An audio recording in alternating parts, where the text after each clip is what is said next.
and why this information sharing is so important from her perspective as a community leader. And I'll pass it over to you, Anita. Okay. Thank you, Deanna. Sure. I am delighted to represent the Washington, D.C. chapter of the Links this evening. We are in Washington, an organization of about 100 women who focus on friendship and community service. But the National Links is an organization, actually it's not a national organization, it's an international organization with more than 17,000 women around the country and around the world. And one of our key areas of focus is healthcare. For us, I think we were particularly concerned about the discrepancies in dementia and dementia care with African Americans because we're aware that it's significantly higher in the Black community than in the non-Hispanic white community. Also, that there is some bias with regard to seeking treatment, getting diagnosed, and that we have more African Americans who are diagnosed at a later age, where the treatments are going to be less impactful than if it was caught earlier. So it's something that a number of us have had, including me, have had personal experiences with dementia, with Lewy bodies dementia, and with Alzheimer's. And so we really wanted to be part of making sure that this was an issue that we brought to our community. So we are delighted to partner with Links to Equity. We've been involved since the beginning, and I'm looking forward to the session this evening. So thank you, Deanna, and I will pass it back to you. Thank you so much, Anita. I appreciate that. And I will say that I share that personal experience and journey with you with dementia with Lewy bodies. My dad had dementia with Lewy bodies, and it was just a full family caregiving approach that we took to support him through that journey. So always nice to meet and to work with someone that has shared that experience as well. Okay, I'd just like to talk a little bit about, to go deeper, peel back a little bit more as to why the community leaders are so important. Our community leaders, they not only show up on these calls and kind of share their experience and rally their troops in their community for their participation in these webinar series, but they also do personal outreach within their communities. They visit church. Well, there's some of them, many of them are leaders in churches and faith-based communities. So they really engage that community as well as churches beyond the churches in which they may pastor or lead. They also visit barbershops and beauty salons to share information about these webinar series. One of our members or community leaders is a part of NABVETS, National Association of Black Vets. He travels, he's a pastor and he's this leader of NABVETS. He travels around Kentucky at other meetings and hands out flyers about these meetings. They host community health fairs. The Links had their community health fair about a month ago here in Washington, D.C. So, and they're very huge on just sharing this information from a word of mouth. If they see someone, hey, did you know that we have this Alzheimer's webinar that we host monthly? So they are just a major source of contribution to this webinar series. But in addition to doing the outperson outreach, they also do digital outreach where they're constantly sending emails to their various distribution lists, to their various community leaders. They're on their social media, highlighting this event and sharing digital flyers about the meeting that we host every month. So as you can imagine, we have a huge source of gratitude to them, and I just wanted to acknowledge them and the great work that they do before we jump into this evening's webinar series. Just to give you a sense of the flow of this evening, I provided my introduction and I extend a warm welcome to all of you. Our first speaker, or our only speaker this evening, is Dr. Michelle Jackson, who I think that we're all going to learn a lot from. She is the Research and Community Engagement Coordinator and working at UC of San Diego, and she's working with the community on a study, Black Women Inflammation and Tau study. She'll tell you a lot more about that when she speaks this evening. We'll then have a Q&A with Dr. Jackson. We'll have a discussion where we'll do a Q&A with the community at large, answer your questions. Some of you may have sent questions in earlier, but we really try really hard to get those questions answered for you during the session. And then we're compiling a list of questions that we'll respond to at the end of the webinar series, at the end of this webinar.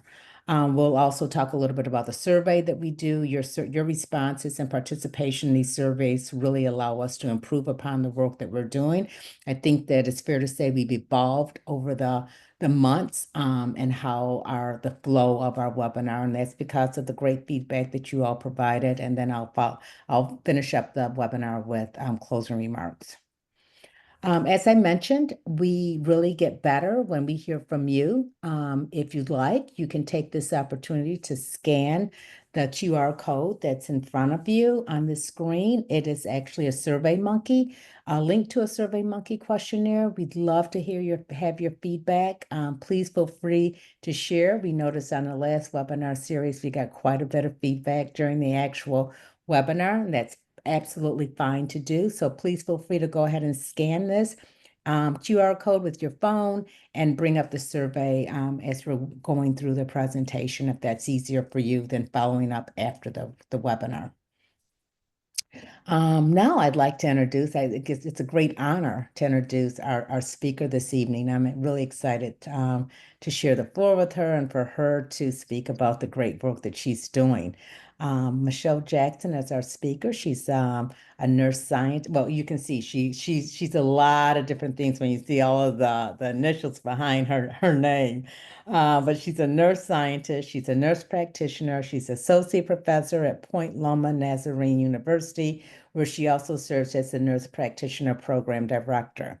With nearly 15 years of clinical experience, she specializes in caring for older adults with complex physical, functional, and cognitive conditions. Her research focuses on health equity, mental health and minoritized groups, and Alzheimer's disease and related dementias, ADRD, with a particular emphasis on Black African American women. As the Research and Community Engagement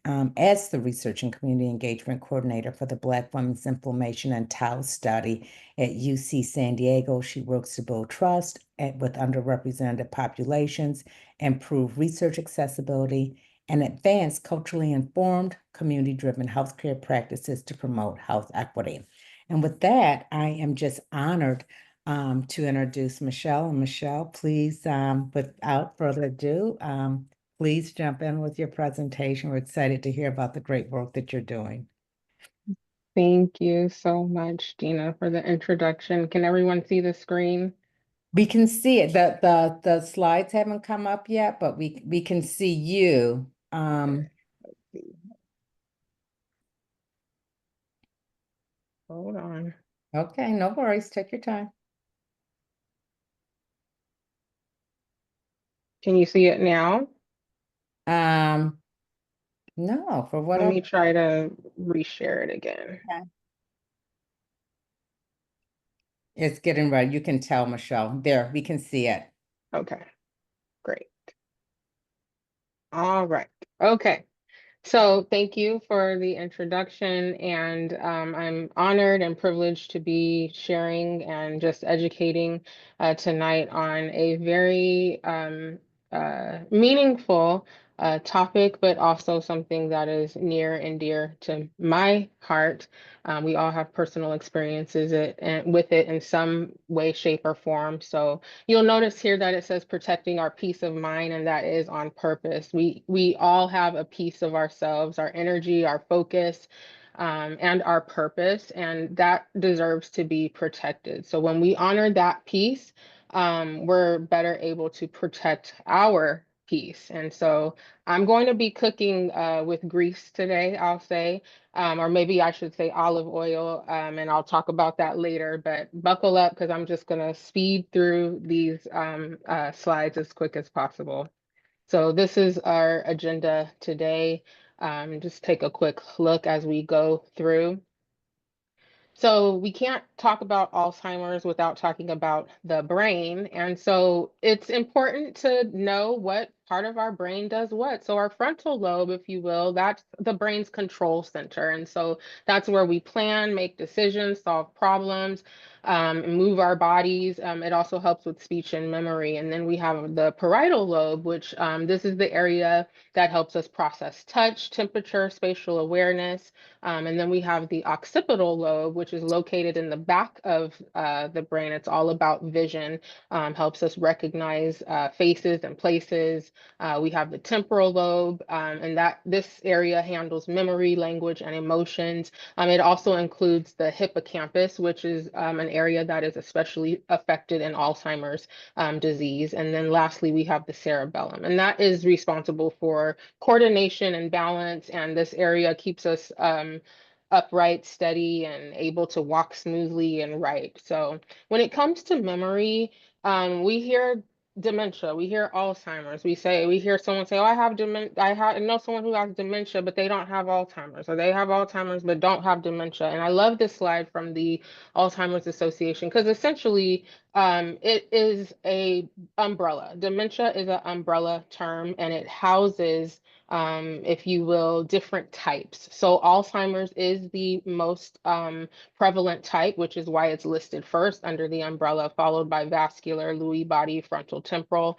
And then just keep in mind that there's other types of dementia, and there is something called mixed dementia, and that's when there's more than one cause. So when it comes to understanding Alzheimer's disease, there's two major things at play. I mean, there's a lot of things at play, but we think about amyloid plaques, and that's the sticky proteins that kind of clump together. And these proteins, if you will, disrupt communication, and they also trigger inflammation. And then we have tau tangles, and we all have tau, believe it or not. But as we get older, in Alzheimer's, the tau kind of gets sticky and misfolds, and it kind of chokes off brain cell function, if you will. And over time, the plaques and the tau kill brain cells and ultimately shrink regions of the brain that are responsible for memory and thinking. So this is what leads to Alzheimer's disease. I just wanted to show this slide because this is distribution of dementia types. As you can see, Alzheimer's disease is the most prevalent, anywhere between 60 to 80%, vascular dementia 10%, Lewy body 10 to 15. But keep in mind, most cases do have a mixed pathology.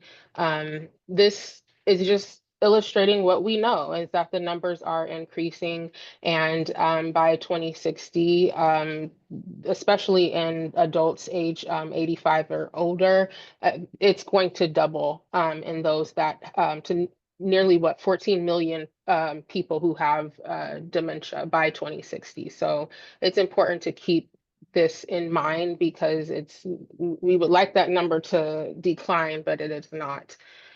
So before we talk about other areas of the brain and things, I want to share some unique differences, if you will, between the male and female brains. But before we go there, let's just start with some terminology: sex and gender. So sex, as we know, is the biological differences, the chromosomes, the hormones, the anatomy, and that can directly influence brain structure and disease risk. And then we have gender, on the other hand, which is shaped by culture and society, and it influences our roles and our behaviors and the type of access we have to care. So in dementia research, both of these matter. And we know that women have higher rates of Alzheimer's. So sex, we know that women are affected, but gender roles can also impact as well, because gender is what helps shape lifestyle, caregiving, and how and when people get diagnosed. So I really like this slide because it just shows the male and female areas of interest. And I will say that I share this with people, that the female brain is on average 10% smaller than the male brain. But this, before you mute me or turn me off, it has nothing to do with the impact on intelligence or cognitive abilities. And I had a woman scream out, it's because they think they know everything. And I just was cracking up. But anyhow, if you take a look here, this is just showing you, these are MRI scans that have compared, believe it or not, 45 brain regions. And if you can see the pink, these are structures that are larger in healthy female brains relative to cerebrum size. And then in the blue, those are structures that are larger in healthier male brains. So women account for 2/3 of all Alzheimer's cases, but why? We know that sex and gender are likely going to give us some clues to this. Um, right, this slide shows that actually we see greater tau burden, if you will, or that tangle formation in women when compared to men, specifically in the preclinical and mild cognitive impairment stages. And tau being more linked closely to cognitive decline. But the big question is, why is this more pronounced in women? And our team believes that inflammation is a major driver of this. And so it is, inflammation is central to Alzheimer's pathology, and especially tau. Women, we have a larger response, or excuse me, a stronger immune response than men. And of course, this can be very protective, but it also can become dysregulated. So I wanted to highlight here, according to the Autoimmune Association, that notably 80% of individuals with autoimmune diseases are women, which underscore the importance of sex differences in immune function.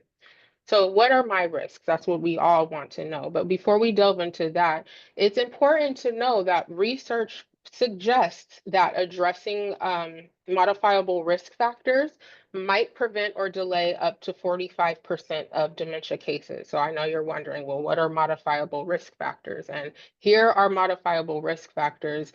12 were identified in 2020. And as you can see, they are across the lifespan. So from early age, we know less education is a risk factor. Midlife, things like hearing loss, physical inactivity, hypertension, diabetes, excessive alcohol use. And then late in life, we have social isolation, air pollution. And then there were two new factors that were added in 2024, which is vision loss, is another modifiable risk factor, and high cholesterol. Sorry, my light, high cholesterol. And this list, please keep in mind, it's not necessarily a complete list because research is continuously evolving in this area, but it is important to know what the modifiable risk factors are. So the Global Council on Brain Health has 6 pillars of brain health, which we encourage, being social, engaging the brain, managing stress. For this presentation, we're going to focus on the last 3, which is exercise, sleep, and nutrition. So when it comes to physical activity, it does more than just keep us fit. So it actually strengthens the brain and it helps to lower our dementia risk. So exercise improves blood flow, it boosts our mood, it reduces inflammation, and it even supports the creation or the growth, if you will, of new brain cells. And then it also releases brain-friendly chemicals that help with memory and learning. So simply put, exercise is good for your body. And I know what the next question in your mind is, okay, well, what type and how much of this exercise do I need to do?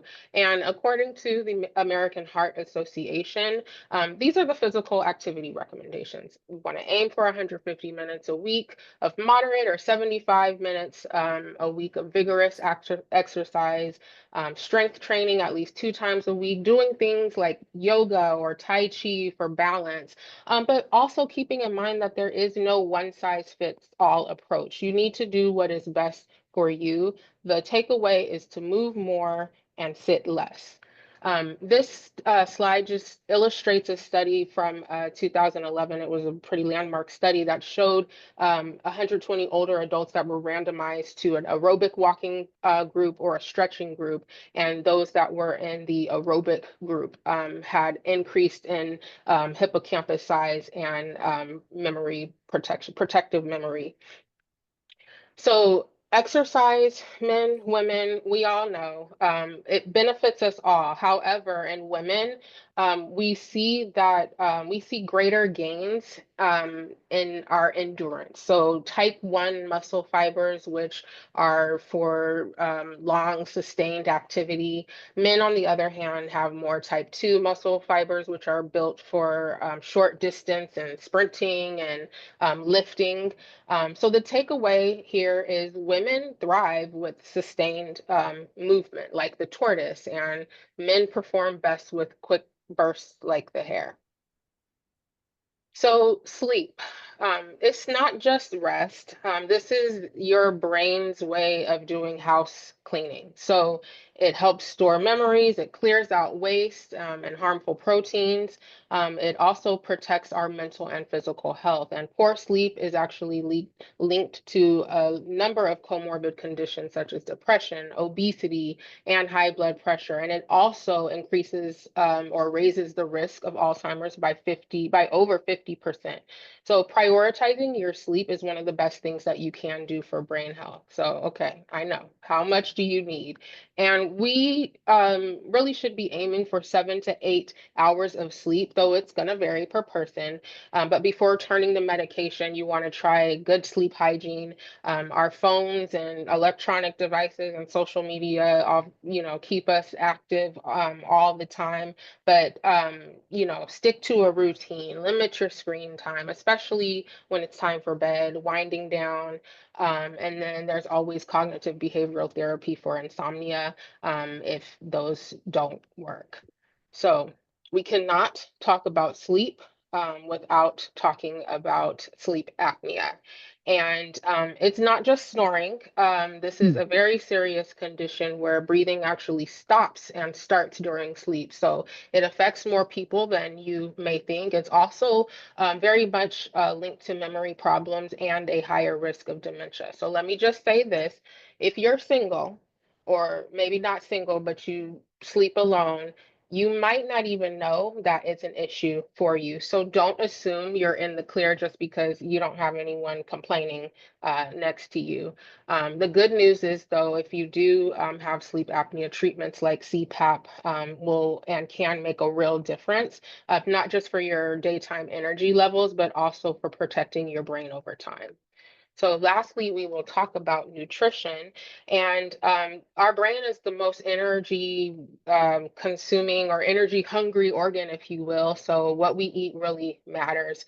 Diets like the Mediterranean diet have the strongest evidence for protecting brain health, antioxidant rich foods, and eating a variety of colorful fruits, or fruits and veggies, what we call eating the rainbow, can help fuel and protect the brain in the long run.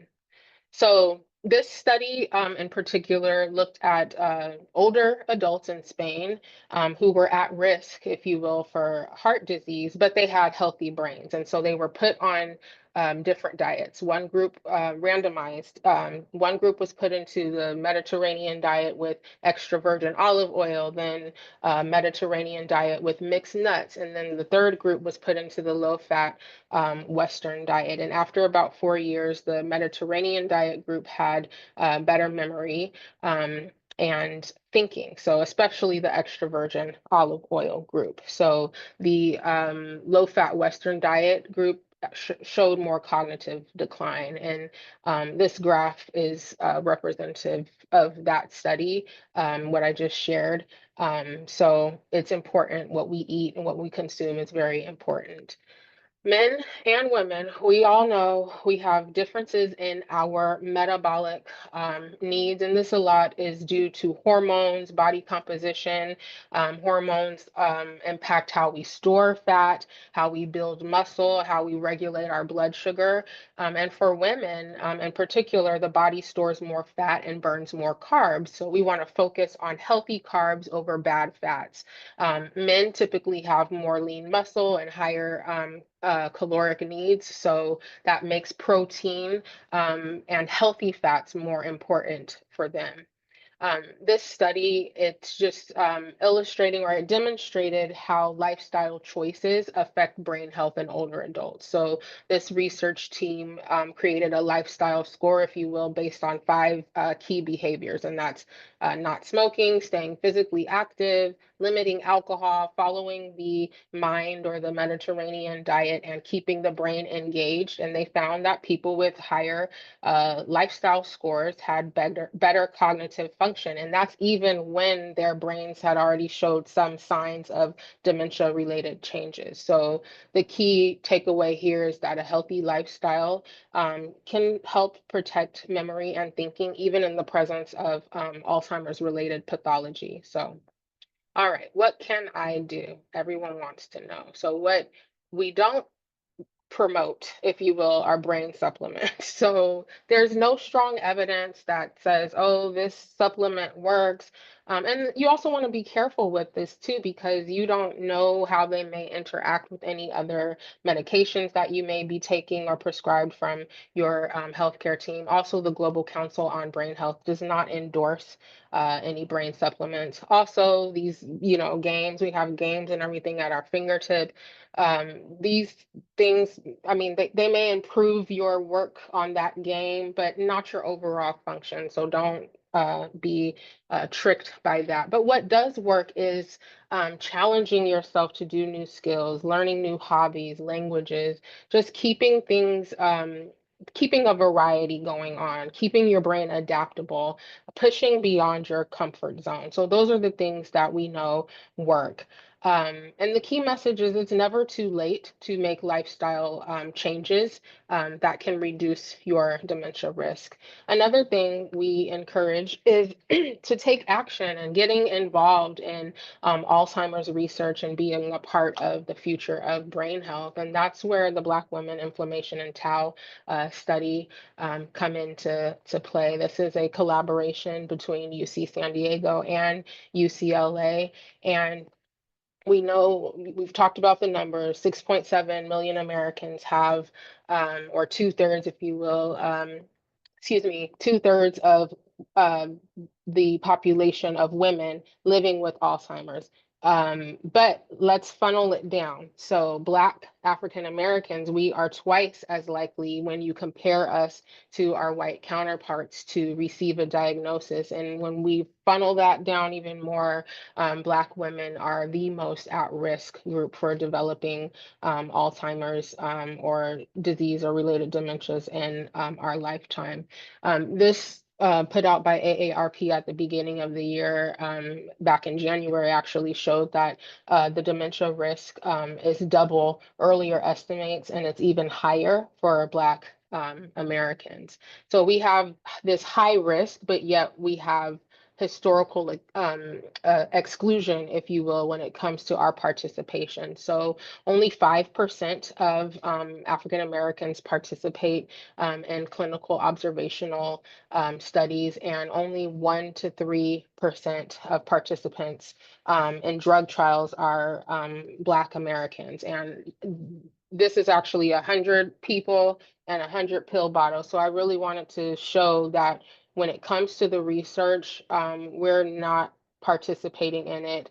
And, that's problematic for a variety of things. But this is very important, especially when it comes to what we're doing with BWITS, because we know the risks with African American women, and we know that there's a greater risk of neuroinflammation and insulin resistance. And these things, when it comes to us, may be influenced by diet, exercise, also social determinants of health.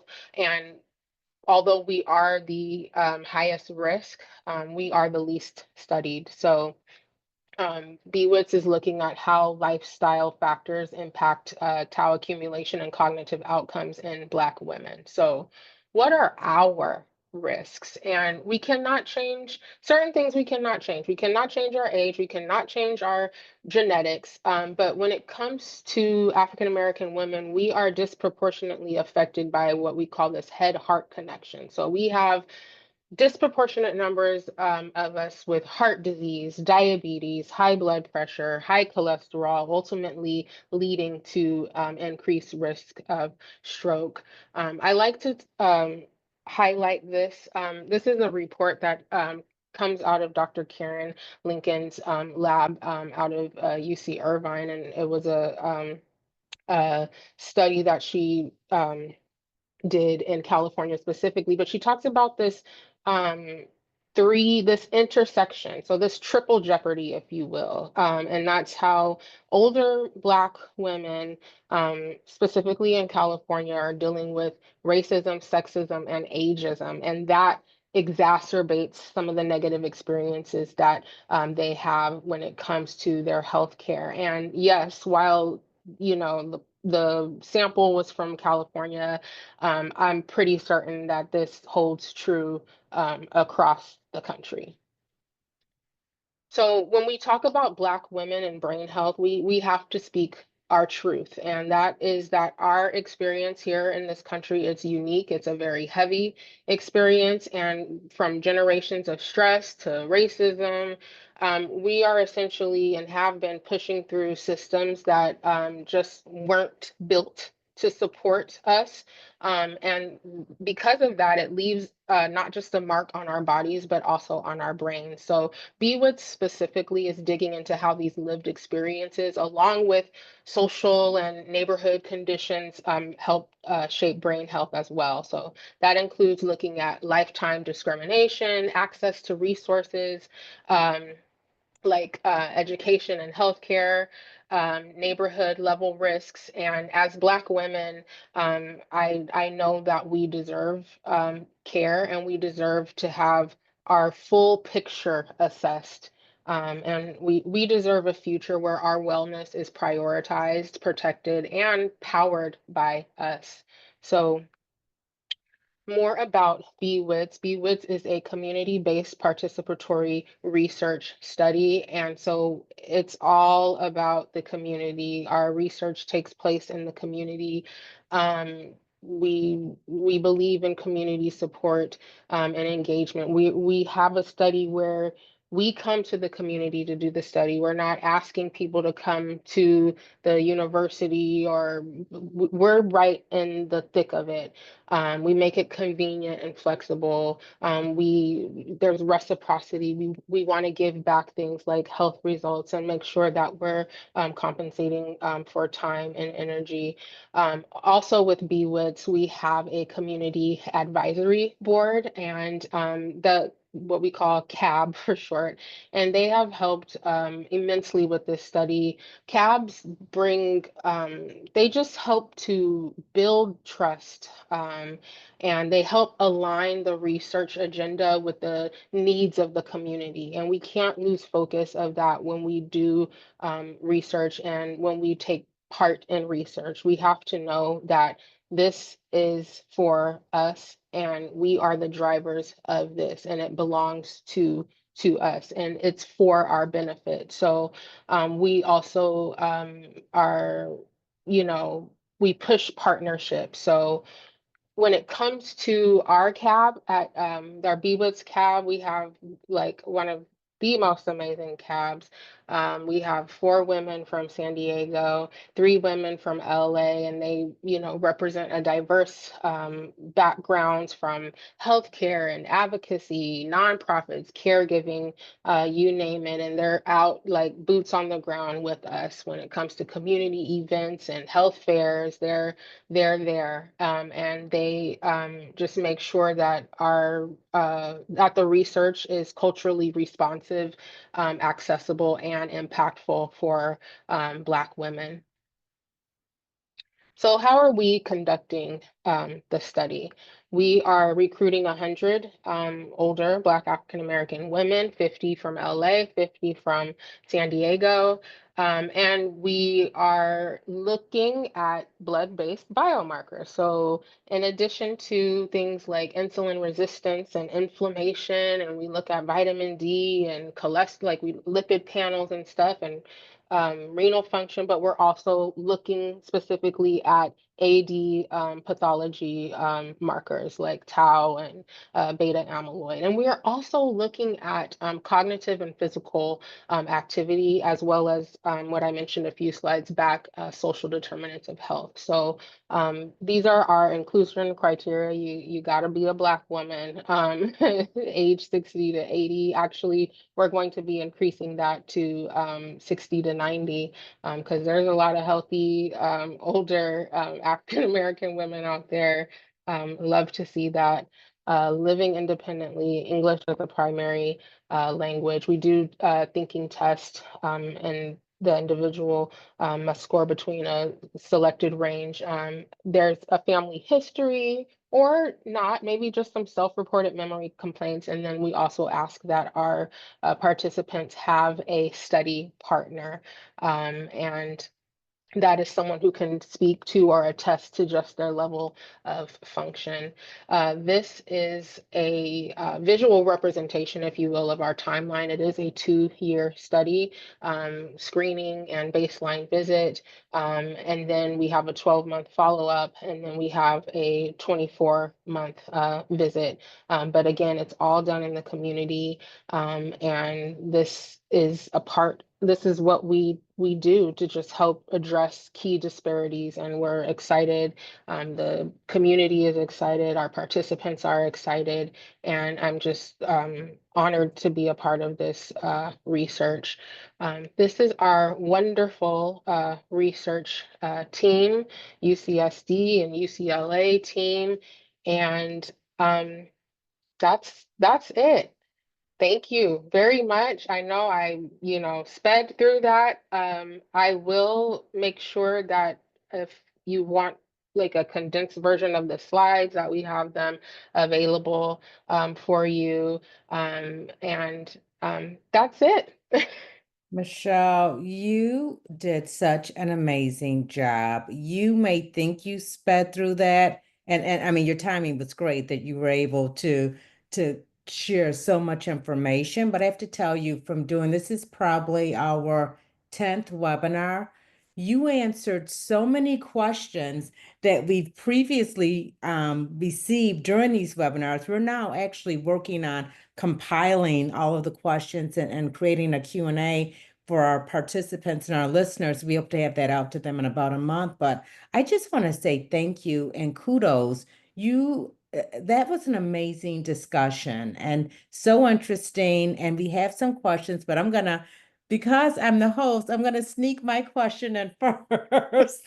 And I'm gonna do it pretty quickly because we have a couple of questions. And I'm just so impressed with what you just shared with us. But earlier on, you said that there's mixed dementias. And when you say that, do you mean of the 5 you listed on that slide, or a mixed dementia with other neurological conditions? Can you share a little bit about what the mixed diagnoses are?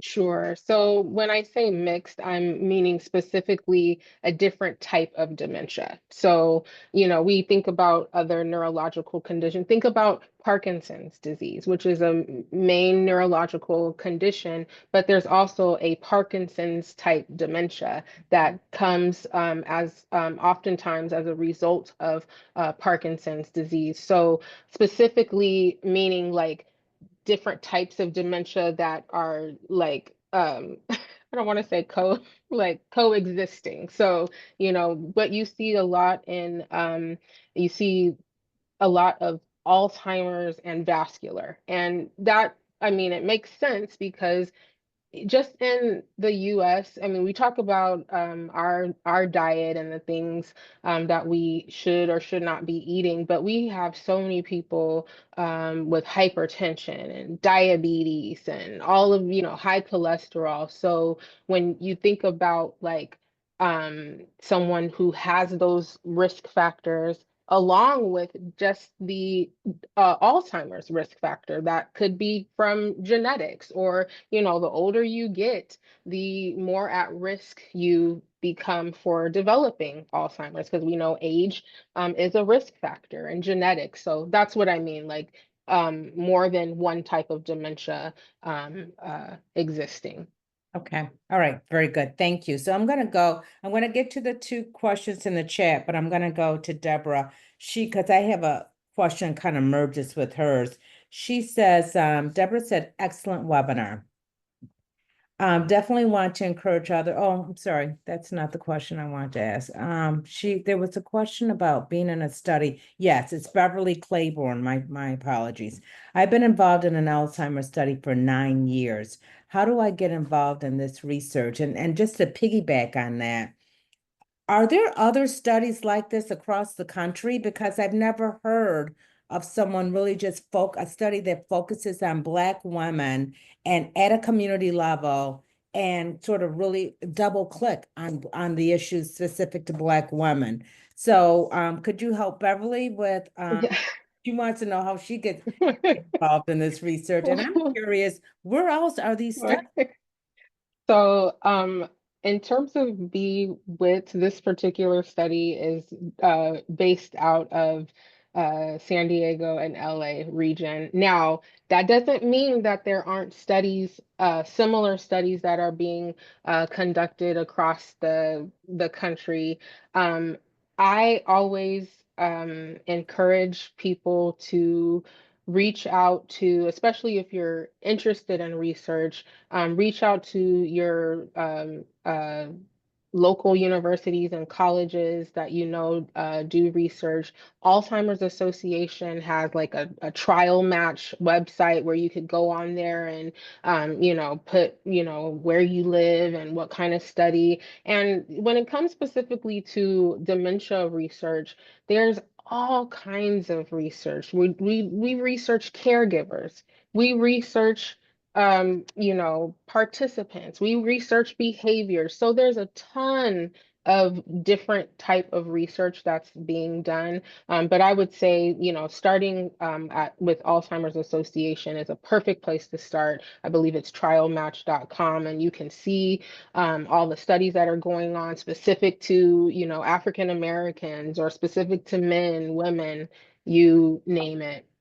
Is your study in Alzheimer's dot Yeah. work? Yes, we actually have one of our cab members who works with the Alzheimer's Association and made sure that our study was put on the trial match. Okay. All right. Well, good, because I will look at that. So next I think Pastor Owens had a question. Oh, yes. In general, are nursing homes and assisted care facilities equipped to handle residents with dementia and Alzheimer's? Oh, um, that's a loaded question. Should they be? Yes.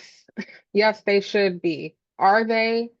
Not all the time. And it really, when it comes to the training that a SNF or skilled nursing facility or a long-term care facility, when it comes to the training that the administration insists that caregivers, whether it's a CNA or LVN or RN or anybody who's going to be touching the patient, and because there are so many uh, patients, if you will, who have dementia and Alzheimer's and just memory issues in these places, they should be. And I think that's one area that we don't focus on enough is making sure that when you work in certain settings, that regardless of whether you are working there for 6 months or 6 years,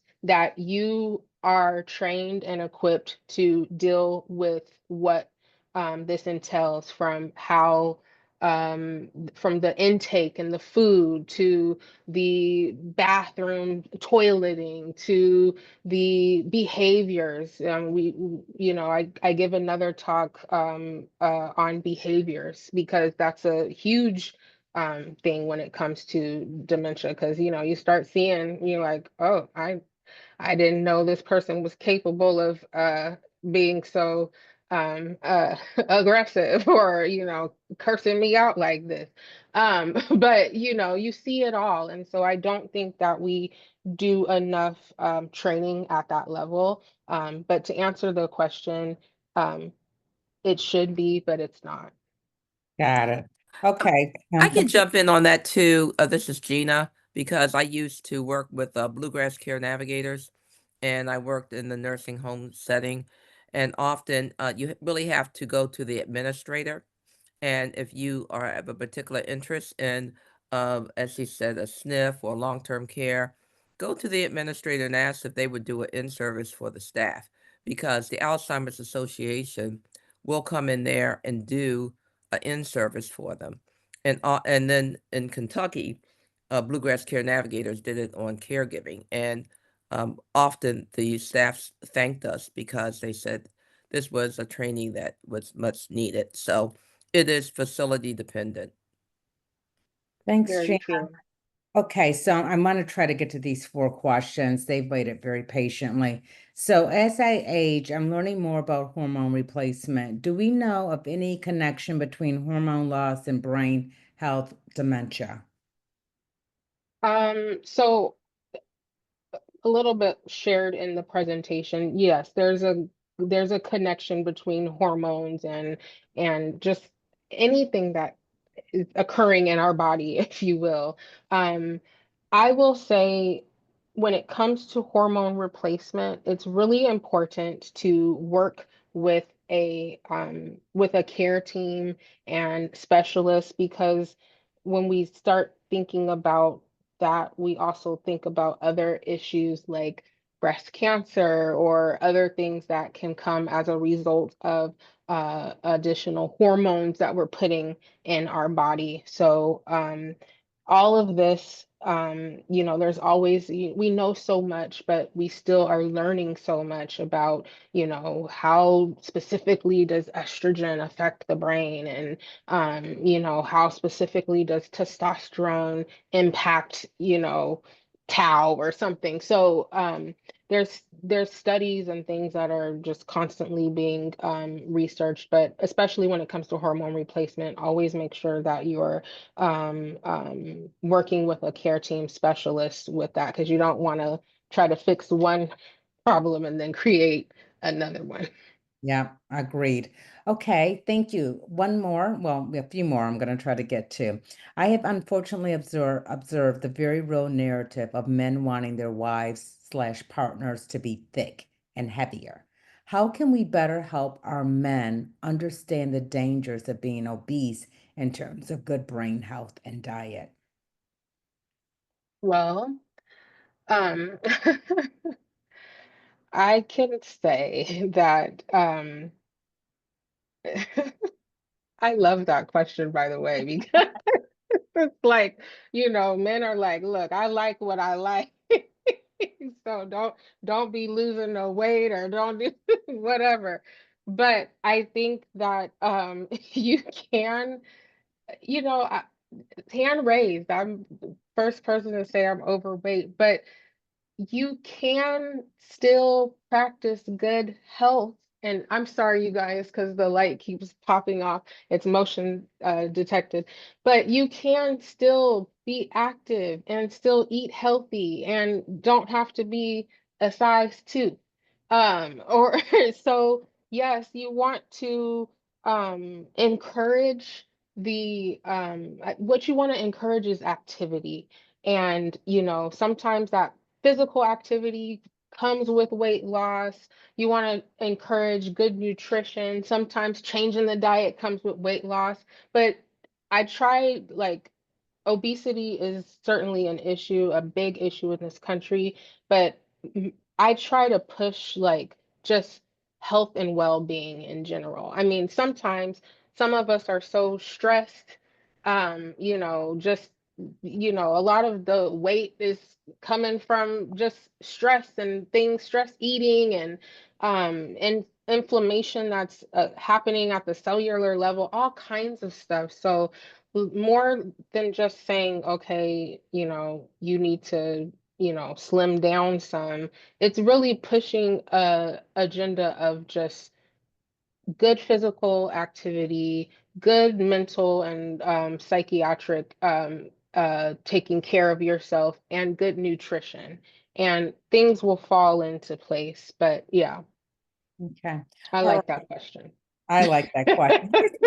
This one is kind of similar, so I'm going to kind of combine two because you have so many questions here, and I feel bad that I have to do closing remarks right now. But there was, I'm going to sneak in two. I think you can do one really quickly that says, does your study include PET scans and MRIs? What other biomarkers are important? So that's one. All right, so Okay. go ahead for that one, then I'll do the one final one. Okay, so BWITS, if you will, was actually the we call it the sister study to another research study that we're doing at UCSD called WITS, and that's Women Inflammation and Tau study, and that is just for women in general. But with that particular study, yes, there is a PET scan. Yes, there is a lumbar puncture, so it's way more invasive. There's a blood draw. And a lot of us are like, I'm not doing a spinal tap. I'm not doing a lumbar puncture. I'm not doing an MRI or a PET scan. I don't want to do that. And because the amazing research team realized, like, hey, we want to look at African American women who are disproportionately affected by this disease. So we need to come up with a study that can that we can do this, and that's where BWITS was kind of birthed out of, if you will. And so as invasive as we're going to get is a blood draw, but that still will tell us a lot with regards to inflammatory markers as well as AD pathology. So but BWITS, no, there is no MRI, PET scan, spinal tap, but we do have a sister study, WITS, that is doing that. And actually, we do cross enrollment. Some of our BWITS women are like, no, I want to do that. So we do have a few participants who have actually are enrolled in both studies. Perfect. All right, final question, then I'm going to do closing remarks. We know Black women may have higher rates of obesity, diabetes, heart disease, stroke, hypertension, high cholesterol, and maybe a family history of dementia. Where should we start if we are already exercising, sleeping well, and learning new things? Ooh, where I should know. be right? Well, you're doing all those things right, so I can, kudos. I think honestly, one of the things that we don't, and I shouldn't say, I'm not trying to lump us all, in this, but we may be doing these things, but are we actually like going to our doctors, because a lot of the times we're like, oh, as long as I'm eating right and as long as I'm exercising, I don't need to go to the doctor. And that's not true. Like, we still need to check in with the doctor. So, yes, you're doing all those things, but check in and make sure, is there something else that I could be doing? Look, doc or nurse practitioner, such as myself or PA, whoever you see, hey, I'm doing this already. I'm eating healthy. I'm, exercising. I'm learning new things. I'm active. Like, what else could I be doing to maximize and improve, decrease my risk of developing Alzheimer's or dementia or any other kind of, comorbid chronic condition. So that's my answer to that. Thank you so much, Michelle. I'm going to go into closing remarks, but before I do that, I just have to acknowledge and express gratitude for this amazing discussion that you shared with us tonight. We learned so much, and we do this once a month, so we have a pretty good foundation. But I have to tell you, it was such an amazing discussion. I learned things that I didn't know. I love the way you presented it. I hope that we can share your deck with our participants. We tend to give them back whatever we had, we give it back to them. So I just want you to know you did an amazing job of sharing with us. And we so appreciate your collaboration, your partnership, your time, and this discussion tonight. It was amazing. So thank you so much. And I also, before I get to go through my housekeeping, I don't want to lose sight nor not have enough time to thank the participants. They were so engaged. They've been engaged. I mean, every meeting, they're just lovely. So I have to thank the community members as well and partners. both our community advisory board, who really gets the word out for us, and our faithful partners, community participants that attend these meetings. It's just a lovely moment and time to spend with them and to learn about such a fascinating topic, but a topic that so impacts our community. And as you said very well, we're the most impacted. Black women are the most impacted by this disease. So thank you so much for sharing with us. And Jacqueline, I'm going to get to you. I just want to finish this up, and then for folks that want to stay on, because we still have a ton of questions we didn't answer. So just give me 1 second to get through this.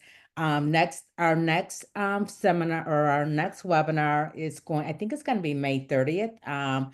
My team can correct me, but we have caregivers. We have a family of caregivers that's going to share their journey with us. We have a father and son who's going to talk about intergenerational caregiving and their journey and their experience. I think you guys are going to be really, really pleased with the insights that they're going to share with us. And they're doing some really cool stuff around transportation that I think is going to be helpful as well at a community level. So I'm excited for them to share that with you.